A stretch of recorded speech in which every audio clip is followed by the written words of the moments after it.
Inspektur Upacara. Hormat! Peringatan Hari Bakti PU dilakukan dengan upacara bendera dalam upacara yang dipimpin oleh PJ Gubernur Sumsel Agus Fatoni. Para peserta dari upacara ini diwajibkan menggunakan pakaian baju adat dari berbagai daerah di Indonesia, bahkan pemimpin upacara pun juga menggunakan baju adat. Para peserta tampak hikmat mengikuti dan menghayati kesakralan pengibaran bendera. Kepala Balai Besar Wilayah Sungai Sumatera 8 Ferianto Pawensuri mengatakan, mengikuti upacara dengan memakai baju adat merupakan bentuk nyata dari rasa nasionalisme dan juga merupakan cerminan dari kesatuan dan juga persatuan. Kehadiran peserta upacara ini dengan memakai baju apapun pada dasarnya adalah bentuk nyata rasa cinta kepada tanah air.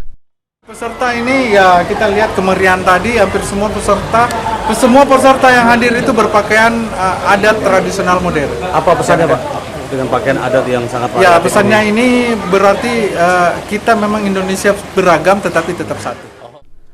Aji Delia, PAL TV.